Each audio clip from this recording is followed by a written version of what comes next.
Today I want to talk about Saul and some of the things and the pitfalls that he's fallen into. For example, one of the details that we'll talk about is how he was a liar. The next is that he's fearful, prideful, disobedient, and eventually he's rejected. And after he's rejected of the Lord, then he becomes a murderer, and all those previous horrible traits about himself continue to grow and to exacerbate. And so let's go ahead and start with Saul being a liar. In chapter 13, he claims Jonathan's victory as his own. So Jonathan had his 1,000 people in his army, and Saul had his 2,000. Jonathan won and defeated a garrison with just his 1,000, even though Saul was right there, practically within shouting distance, and Saul didn't help him with that battle. But Saul claimed it for himself. He went out throughout the land, and he was blowing his trumpet. In a sense, he was tooting his own horn. He was going about and he was claiming that as his own victory. And so we find out that Saul is a liar, and the next step is then we'll look at how he is fearful. And fearful is one of the worst traits that a Christian can have. A lot of people, they don't realize how bad fear can be. A lot of times people think, oh, it's a little fear, it's okay. You know, it's natural to feel some fear, but fear, if we allow it to take over, it can take over our lives. And there was one thing I want to mention about this, is the fact that, yes, it is natural. We will have certain fears, but we also need to overcome these fears. We need to overcome what is our flesh. And so that's the concept, that we have certain lusts, we have certain desires, we have certain things of the flesh that are weak. But as Christians, we need to conquer those things that are weak. We need to conquer this weak flesh, and we need to overcome as Christians. And so that's what I want us to do today. I want you to look at the flaws of Saul, and I want you to grow from them and know that we should not fall into those pitfalls. And so the second one is that Saul is fearful. So after Jonathan took his 1,000 people and took out a garrison of the Philistines, what did the Philistines do? They decide they're going to take 30,000 chariots, 6,000 horsemen, and people like the sand of the sea by number. And they were going to come up like a wave of death coming up. And Saul sees them coming. And so does his people that are under him, his 2,000. They see it too. And they're terrified. And Saul is not the leader of hope, of excitement, of saying, you know, the Lord is on our side. He can save us by few or by many. And he doesn't teach them that. He doesn't show them of how to overcome these fears. And so some of his people, they even hopped over the Jordan. They hid in mountains and caves and thickets and high places. They went away. They were going to hide away from this terrible foe that was coming their way. These Philistines were like, what are you doing, children of Israel? You're supposed to be in captivity. You are supposed to be under us, in subjection to us. They're like, why are you trying to kick against the pricks? Why are you fighting against this? And so Saul, his people are fearful. They're hiding away. He is scared. And he was supposed to wait 7 days and for Samuel to come to deliver a sacrifice for him. And that would be the way that Samuel would intercess with God for the army. And that had worked previously in all other battles where Samuel was intercessing for them and was praying for them and sacrificing for them. That was how they were successful. And now Saul is trying to go his own way, and that leads very closely into our next point is pride. But before we get there, I want to mention that he waited those 7 days, and he didn't wait for Samuel to get there. He's like, oh, 7 days, here it is. Okay, now I'm going to do the sacrifice, even though I am not the high priest. And then, and so that's where fear had set in. He had sinned, and from that moment forward, Samuel had told him, he said, your bloodline will be discontinued. You will no longer, your kingly lineage stops. And God, for some reason, allows Saul to live out the rest of his life until he dies in battle, which is many years later. But that was where it was the end. God was now going to seek a man after his own heart, and this is David. The next characteristic I want to talk about with Saul is pride. And pride came in when, after he had delivered that sacrifice, after Saul had waited those 7 days, and he says, well, I was forced to. I had to do it. I couldn't wait one more minute. And he did that. Then Samuel comes up, and what does he do? Does he say, oh, I made a mistake? No, he goes up and he salutes him and says, he's just like, you know what? How you doing? This is all good. And he doesn't feel any remorse initially. He doesn't feel bad at all. He's just as like, well, I was forced to. I had to do this. And so pride had set in. Another case of pride was when, after Jonathan and his armor bearer had taken out a garrison of the Philistines by themselves and escaped out and took out this garrison within about a half-acre amount of land, there was this great earthquake, and sure enough, some of the Philistines were turning on each other. There's all this confusion, and they're sinking into the earth, and even some of the captives of the Israelites that were amongst the Philistines, they were even fighting them off. And so it was just a bad case. But what does Saul do? He waits back and he says, okay, we need to number our people before we move ahead. He should have said, look at this great deliverance that God has shown us after Jonathan and his armor bearer have done this. And then after this earthquake, clearly God is on our side. And look at what's happening to the enemy. He should have just rushed forward and took them out. But he did not do that. So then Saul being Saul, he continues to do what is foolish and what is prideful and what is fearful and all the wrong things. He decides he's going to make this foolish vow. He doesn't consult with the Lord over this vow, but he says, during this next battle, after I've numbered the people, when we're going to go out and we're going to clean out these Philistines, what I want to happen is that nobody should eat. Imagine that. You're about to go to battle, but no, you can't eat. I've been getting into running lately, and I can't imagine if somebody just said, Nathan, I want you to fast, and then I want you to go for a 6-mile run. That would be brutal. I'd probably get sick, and out in this hot Texas sun, that would be just a disaster. Who knows what would happen to me? That's a very foolish thing to do, unless God is on your side and God had told you that is a good thing to do. I want you to think about Jericho, about how God had given them these specific instructions, and he says, what I want you to do is, there's this Jericho, this high fortress, and what I want you to do is I want you to circle the city one time, and then I want you on the second day, I want you to circle it one time, and the entire time that they're blowing these trumpets by there's 7 high priests, there's seven priests of the Levitical priesthood, and they're blowing their 7 trumpets of ram's horns, I believe, and they're carrying the Ark of the Covenant, and they're circling it with all of the people.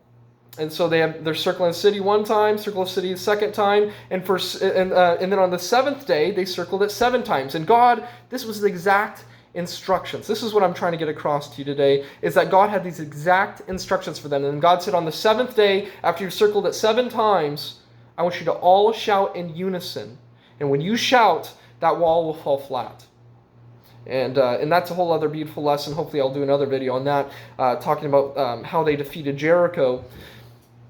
But God had these specific instructions. But did Saul fall in and say, I want to fall into God's beautiful and exact instructions? No, he wanted to go by his instructions and his desires. And so he says, no, nobody shall eat before we go into battle. So nobody ate, other than Jonathan. He didn't hear about this vow. He didn't hear that whoever eats of this food is going to be cursed. And according to Saul's standards, not by God, but they were going to be cursed of Saul, and Saul is going to kill them. And so Jonathan has his troop. They're going into the woods, and sure enough, there's some honey. He sticks his staff on into some honey, and eats some of the honey. And then some of his soldiers rat him out, and they say, Saul, your son is eating of this food. And they also told Jonathan, they're like, you weren't supposed to eat of that. What are you doing? And he's like, and Jonathan responds and he says, my eyes were quickened. I'm awake. That was foolish. Why would my father say such a thing? And so, sure enough, Saul gets his hands on Jonathan, and he's going to kill him. But luckily, his own people steal away Jonathan, and they said, we're not going to allow one hair of his head fall to the ground, because he is our deliverer. He is our hero. He gave us this great deliverance against the Philistines. And so he has this foolish vow. And there's other verses. I didn't write them down for us today, but there's many, many verses in the Bible about foolish vows and how we're not supposed to partake in foolish vows. And in one verse, I don't have the exact verse, but there's the case that if somebody vows money for something, if they say, oh, if there's this great, if I have a great harvest this year, and I promise to the Lord I'm going to give 25% of my earnings.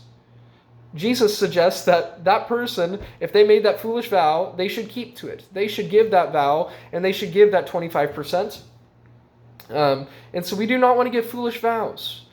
We can also look at Jephthah. That's a beautiful story of a man where he said that he goes, well, if I'm able to be delivered against my enemies, whoever the first person to walk out of my house is, I'm going to kill them. And sure enough, it was his daughter. His daughter came out of his house, and that was the one who he's like, oh, great, this is horrible. And so he rents his garment, which was a sign in that times of great tribulation, of great sadness, of great sorrow.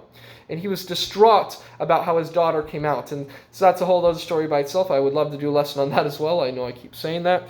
But the Bible is just so beautiful and so many wonderful stories all throughout the Old Testament. A lot of people, they think about the 5 or 10 main stories. And they forget about there's all these tiny stories that have wonderful lessons for us to learn from. And not only just, I feel like by saying wonderful lessons, it distracts from that all these stories, not only were they beautiful lessons for us and examples for us, but they're also true stories. They're not just fables. Every word of the Bible is true. Okay, and I don't believe any of it was just used as an analogy, as an example, as a parable, unless it states that this is an analogy. This is a way for you to understand. So the next trait about Saul that I want to talk about is that he was disobedient. And so this is the one coming right up before he is rejected of the Lord. So Samuel goes up to Saul and he says, what I want you to do is I want you to go up and I want you to kill the Amalekites, women, children, everybody. I want you to kill those Amalekites. Just wipe them out, even their animals, clean them out. And sure enough, what the first thing Saul does, he says, what I want you to do, Kenites, not because the Kenites were amongst the Amalekites, and he says, Kenites, get down from there. Get away from those Amalekites because I'm going to wipe out the Amalekites. And, based off those words, you'd think, yeah, Saul's really going to do it. He's going to follow the Lord this time. But he doesn't. He kind of half follows. It'd be like my father saying, Nathan, here's $10. Go out and I want you to buy some ham. And I want you to bring it back so we can have some dinner. And then I go out and I buy some ham, and sure enough, I only spent $8 of it, and the other $2, I'm like, well, I'm going to buy 2 Arizona teas. My dad did not tell me to spend those last $2. I would have been disobedient. If he said, buy this with this money, that is what I should have done. And that's kind of like the example that we're going to see here. So he goes out and he does the task, but he saves the king. It's like, of all things you could have done, Saul, you couldn't just kill the king. It's like, come on, Saul. So he doesn't kill the king, and he also doesn't kill many of the animals. And then Samuel comes along, and he says, and he starts hearing some oxen lowing, and he hears some sheep bawing away, and he goes, "What is this? What is this, Saul? What have you done? What is this lowing of the ox I hear? What is this bawing of the sheep I'm hearing?" Or specifically in the King James Version, it says this bleating of the sheep. He's like, "What is this? What do I hear here?"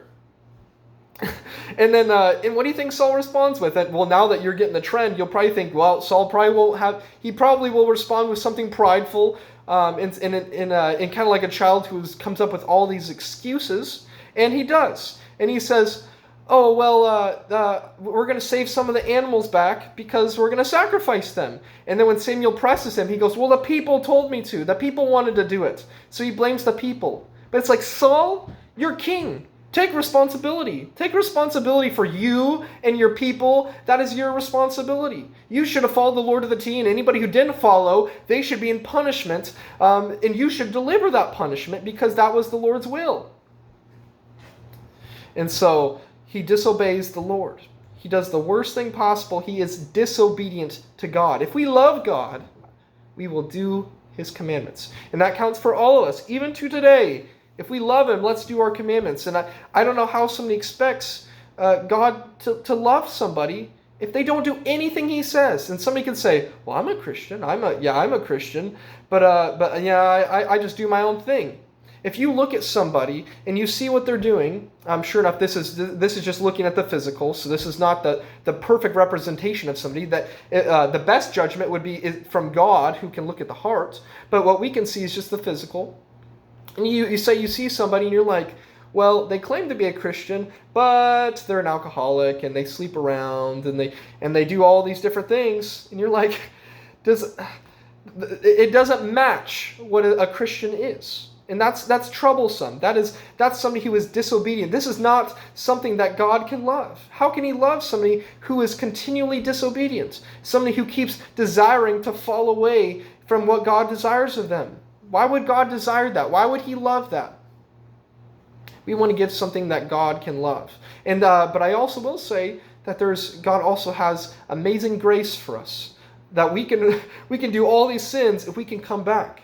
You could murder somebody. You could do some horrible things. But you can come back. You can make it back with Jesus' precious atoning blood. And I never want to understate the amount of healing and the amount of purity and the amount of cleansing that can come from Jesus' blood. So I never want to denounce that. Jesus has this perfect cleansing blood. Okay. So now that he's been disobedient, this gets into our chapter today, 1 Samuel chapter 16. It starts right off with exactly where and that's why I wanted to talk about all those other traits, because it comes right into him being rejected. Verse 1 says, "The Lord said unto Samuel, How long wilt thou mourn for Saul, seeing I have rejected him from reigning over Israel? Fill thine horn with oil, and go, I will send thee to Jesse the Bethlehemite, for I provided me a king among his sons." So now he's been rejected. God is seeking a man after his own heart. And if anybody's been following along with my videos, they might see a little bit of repetition, but that is okay. This repetition will reinforce what you're learning today, and it'll also encourage you to keep studying and be like, wow, Nathan keeps coming up with these weird concepts here. Prove it for yourself. Go back into that book and show yourself and make evidence what I'm teaching you today. And so we find out that Saul has been rejected of the Lord. The worst trait possible to be rejected of the Lord. When we get to the end of our life, we want God to say, "Well done, thy good and faithful servant." We don't want him to say, "I'm rejecting you. You're a reject. And I'm going to send you into the pit, into the fiery pit of hell, where there's going to be weeping and gnashing of teeth." And yes, it is horrifying. It's terrible and it's scary. But we also have Jesus' precious atoning blood, something that if we desire to follow the Lord and continue to do what his commandments are, and we follow him, then we can expect that he will tell us that we're the good and faithful servant at the very end. And that's what we're desiring, not to be rejected of the Lord. The worst thing possible. I can't imagine. God literally tells him, he says, I've rejected Saul. That's terrifying. Okay, and then verse 2 says, "And Samuel said, How can I go? If Saul hear it, he will kill me. And the Lord said, Take an heifer with thee, and say, I am come to sacrifice to the Lord." So get that. Now we're finding that Saul is developing this trait of being a murderer. And Samuel can't even go into the city unless he has a good excuse. Or else he's going to think that, or Saul's going to be suspicious. He's going to be like, oh, somebody's going to try to take my kingdom. And we're going to see this paranoia grow as we go through the scriptures and as we get through the chapters of Samuel. And we'll find that this paranoia in Saul will keep developing. And he's going to think, oh, David's going to take it from me. He's going to try to take it from me. He's going to try to take it from me. And he gets so paranoid. I mean, it's just like seeing somebody who's bipolar, schizophrenic, all of the things. And so he's a murderer. He's somebody who desires, or at least not quite a murderer, but he has murderous intent. And later we'll find out in a later chapter that when he thinks that David is going to take his kingdom and take his throne, he actually takes his javelin and he says, I'm going to throw it at David and I will even strike him through the wall. You know, my javelin will go through him and into the wall. I'm going to kill him. And he tries this twice. And David each time escapes. And through wisdom and strength and help from the Lord, he's able to avoid dying from Saul and his servants and any of the snares that Saul puts out to try to kill him. And it's just going to be a torturous couple years for David because Saul is going to be on his tail and trying to kill him. Verse 3. I'm going to sum this up a little bit here. God tells Samuel to go to Jesse's house to look for a new king. The first person that comes up is Eliab. It's the tall Eliab. And he's of a beautiful countenance. And Samuel says, "Oh, this must be it. This is the one that this must be it. This is our next person." And sure enough, God says, "I don't look after stature or height. I don't look after countenance or beauty. I look after the heart. And that's what I was talking about earlier. We can try to make judgments of people out there, but what are we making it off of? We're making it off of the works that we see, the physical aspects of what we can see, but we can't see into the heart. God can see after the heart, and that is why we do not want to be condemning somebody and saying, you're going to hell. You can't play that role of God. What you can do, I want to be careful here about judgment. What you can do is you could say the way that you are living. Say, for example, in Revelation chapter 21, I believe it's verse 8, that talks about how whoremongers and fearful and murderers, all these different traits, those people will not inherit the kingdom of God. And if somebody is living that way, if somebody is fearful, if they're a whoremonger, if they're a murderer, if they possess one of those traits, then you say, look at here. What I want you to do is look here. That's not good for you. You're not living right. And if you love somebody, you can tell them, you can show them that trait of how they're not living right. And that's going to be helpful for them. By saying you're not living right and saying the scripture is not suggest to me that you're not in a good place, you're not condemning them. You're not saying you're going there. You're saying this is what the Bible suggests. And I don't want you to live that sort of lifestyle. Ultimately, God has the final judgment, but we also have a God that does not lie.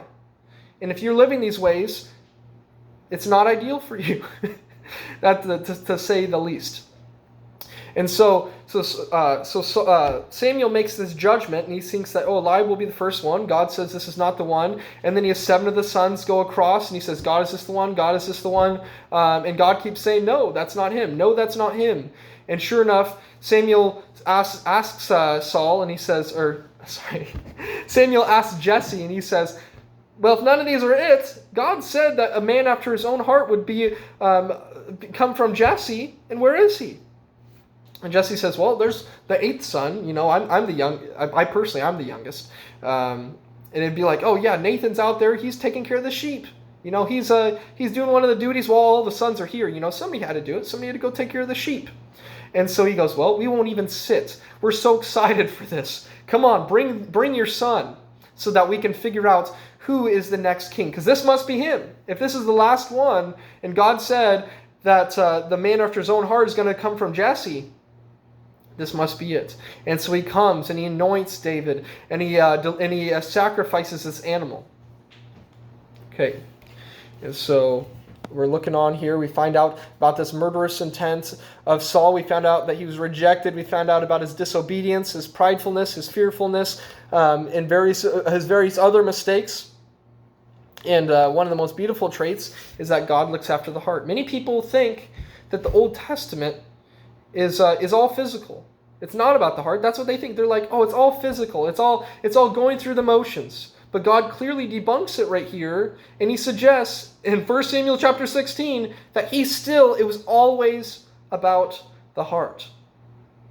It might appear to be more physical because if you do an action, it's also based off the heart. So I don't want to lose that. For example, Nadab and Abihu, 2 of Aaron's sons, when they used strange fire for a sacrifice, they weren't supposed to do that. And what did God do? He struck them dead at that moment.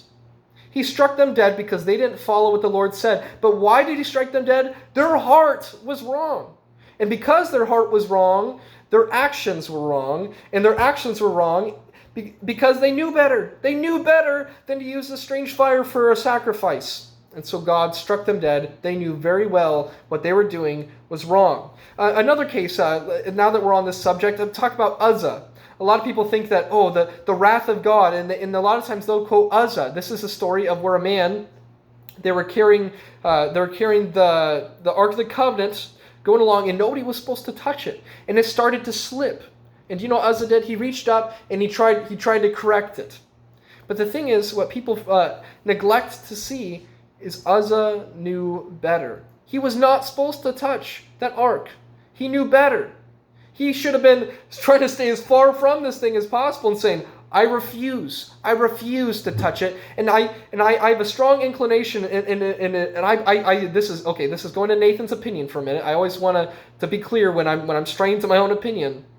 But based off the scriptures, it suggests, and based off God saying about the heart, I don't think Uzzah's heart was right. I think that was where that action came from. I think his heart said, you know what? Oh, wouldn't that be neat? I get a chance to touch the ark. Because, I'm trying to fix it. I'm trying to do it my own way. It's kind of like Saul when he said, I was forced to sacrifice this. I waited my 7 days. I was forced to. You can almost imagine Saul's like, yeah, now I get to sacrifice. I get to do it because I had no other choice. We always want to go God's way. It's either God's way or the highway. There's no other way. Okay. And now we're on to verse 11, and I'm going to paraphrase this as well. We've already covered that about Samuel asking, is this it? And so the next part I want to read. I didn't put the scriptures on my iPad, but I'll go ahead and just flip open to 1 Samuel chapter 16. Let's read 14 through 23.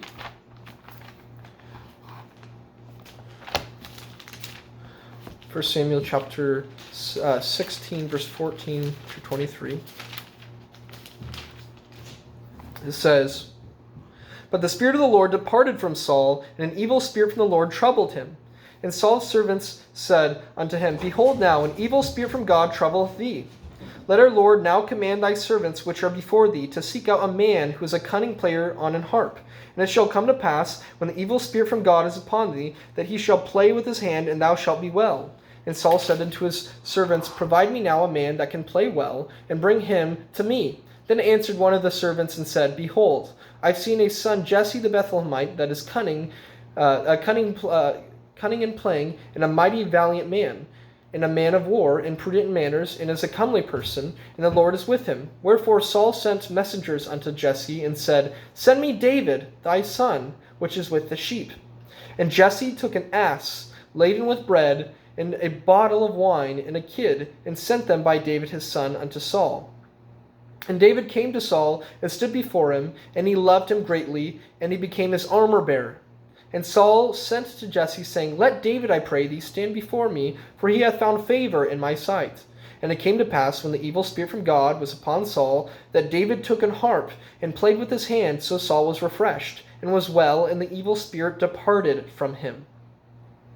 And so I said this in another lesson, I believe in my 1 Samuel chapter 18 video, and you could go ahead and skip there, but I also, what happened here is God found a way for David to get right there with Saul. He'd already had Samuel anoint him and got him to be the next in line, but the next step was to get him close to Saul, where he can get close to the kingdom, where he could start getting these powers to get close to becoming the next king.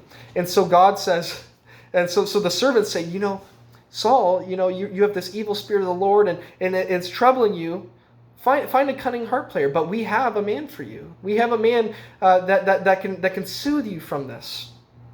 And sure enough, Saul says, go ahead, find me that harp player. Find me somebody that can soothe me of this evil spirit. And so they grab David, and sure enough, God just has this orchestrated like a chess match, where he has David in all the right places to getting him to be the next king. God is in complete control here, and it is his will for David to become king, and nothing is going to stop God's will when God intends for it to occur, for it to be his will. To be redundant. And then now the next chapter I want to talk about is 1 Samuel chapter 17. This is David and Goliath. I talked about it a little bit in my 1 Samuel chapter 18 chapter, but we're just going to go over it again here. Goliath's height was there's speculation on his height and weight, but I believe he was 9'9". Some people suggest 7'6". But either way, this guy was an absolute huge beast. And the fact is, and we'll continue on here, but the fact is, he was terrifying to the people. The children of Israel would shout and get ready for war, and they'd come out there, and Goliath could come out amongst the midst of the Philistines, and all of the children of Israel would retreat. One man could terrify the bunch. And if you're trying to tell me that this man was just 6 foot, that's craziness. This man was terrifying to the people. He was an absolute beast. And so the next step is to look at, he might have height, but was he also strong? He sure was. His coat of mail was 5,000 shekels, or if my calculations are right, about 125 pounds. It may have been 25 less, it may have been 50 more. I'm not sure if we have the exact amount, but nonetheless, they mentioned the weight because it was significant. He was an absolute tank of a man with this huge coat of mail. He also had a bronze helmet. He had greaves of brass on his legs and a target of brass between his shoulders. And I believe it's some sort of chest piece, and I think this could have weighed a ton of weight as well. He also had a spearhead that weighed 15 pounds. And then the beam of this spear, it said, was like a weaver's beam. So it's just this absolutely massive spear. And then he also had an armor bearer that carried his shield for him. And Goliath's offer, we're going to read this here, 1 Samuel chapter 17, we're going to read verse 8 through 11. And he stood and cried unto the armies of Israel, and said unto them, Why are ye come out to set your battle in array? Am not I a Philistine, and ye servants to Saul? Choose you a man for you, and let him come down to me. If he be able to fight with me, and to kill me, then will we be your servants. But if I prevail against him, and kill him, then shall ye be our servants, and serve us. And the Philistine said, I defy the armies of Israel this day. Give me a man that we may fight together. So, verse 11, sorry, one more verse and then I'll commentate on it. When Saul and Israel heard those words of the Philistine, they were dismayed and greatly afraid. So they were absolutely terrified of this man. And so a lot of the ways that I study is where I'll take my phone and I'll go to Spotify, and there's this one... There's this one a playlist of the entire Old Testament, and they're very animated the way that they read off their scripts, and they pick this super epic voice for Goliath, and my voice is not very intimidating. I would say it's a little bit higher on the side for men, but they got this guy with this grisly voice and who's absolutely terrifying sounding, and he's just like, I defy the armies of Israel this day. So I don't really do that justice, but it must have been the most intimidating thing possible for Goliath to get up there and just to yell out, I defy the armies of Israel this day. And he did this in the morning and in the evening. Or maybe it was the afternoon, anyways, it was twice a day for 40 days. He would come out and say, I defy the armies of Israel. A lot of people, they think of just a stagnant match where they would just sit there and go, oh, here he comes again. But I believe that the children of Israel, I believe, is very dynamic, and there was a lot of movements going on, because they said they would actually fight them, and they would and then they would have to retreat. And how do you retreat if you're just standing there? They actually were moving forward, and then they would get scared and run off again. So this must have been just so frustrating for the children of Israel that they just couldn't conquer their fears. Okay, and let's continue on here. Response.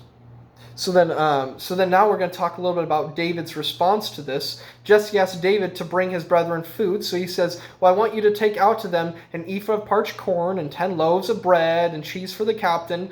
And so he was just kind of this cheerleader or water boy or something. He was just supposed to come out and support them.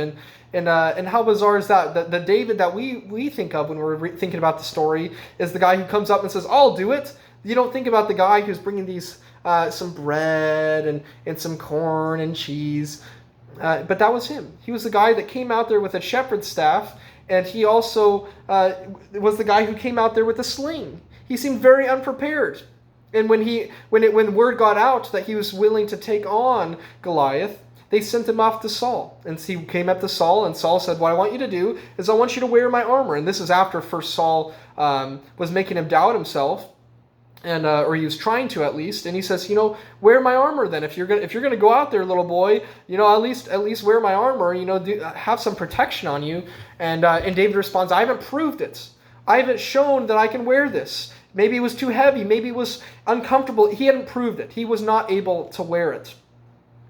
In another detail I didn't mention yet is that when David came out there to view the army, when he came out there with the bread and the cheese and the corn to support them, first, and this is a lesser known fact about this story, is Eliab's doubts. So this was the tall and beautiful son that was that came out to doubt him. This is the oldest son. You know, it would be like my older brother saying, Nathan, you can't do this. What's wrong with you?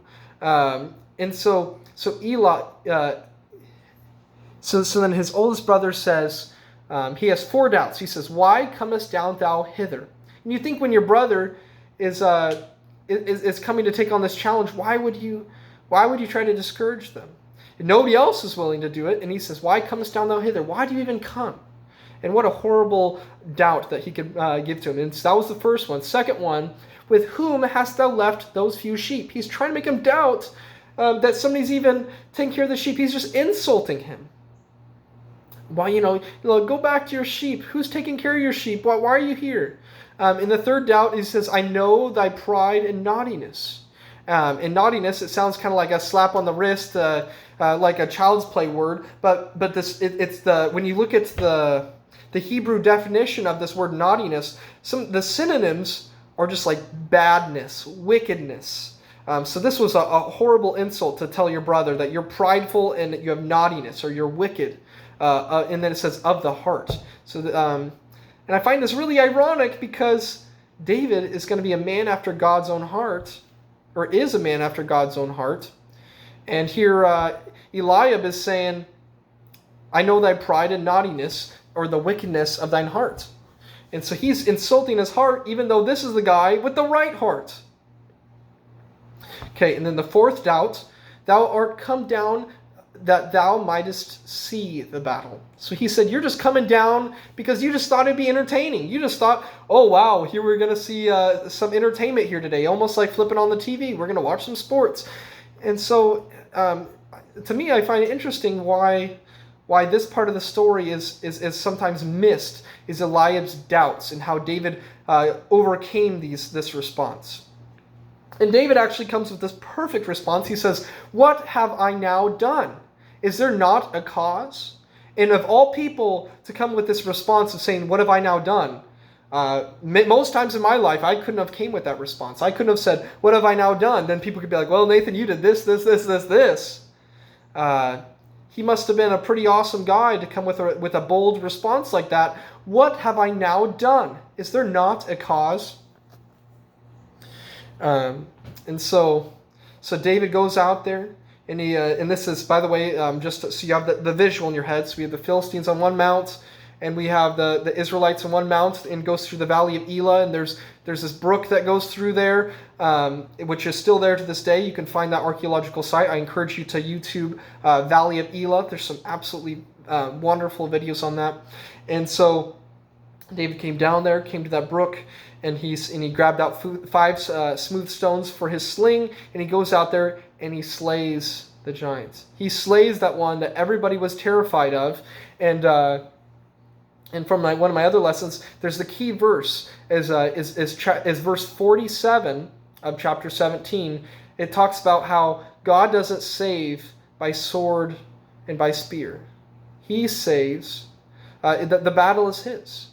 The battle is God's. And what that suggests to you is that when God is on your side, David could have killed him with anything.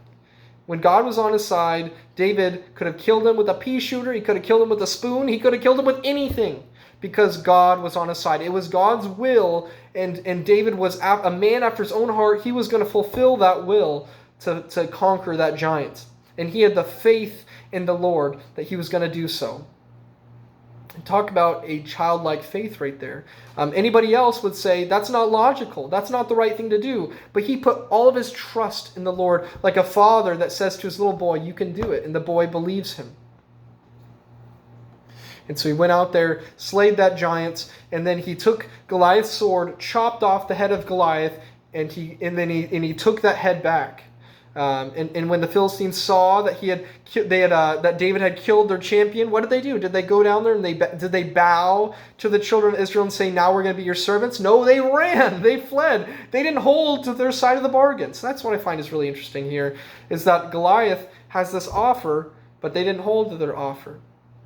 So they were going by Goliath's terms. But it didn't matter if they went by Goliath's terms because God was on David's side. According to verse 47, that is the key part of the verse, the battle was his. The battle was God's.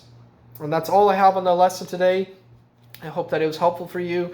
I never want to end any lesson without going over the plan of salvation, which is to hear, believe, repent of our sins, confess that Jesus Christ is the Son of the living God, and to be baptized. I hope that you can study this for yourself and read it for yourself and come to your own understandings. And I really encourage you, if one thing, dwell on that verse 47. And the second thing, look at the archaeology. There's some absolutely magnificent archaeology in the Bible that I want you to search out and to seek. One of my favorites is a channel called Circumcise Your Heart. I believe that's the exact name of it. And there's a guy named Ron Wyatt, and he just has some fantastic archaeology that I really encourage you to seek out and to prove it for yourself and to study the Word and the archaeology behind it. That's all I had in the lesson. I hope that was beneficial to you, and take care.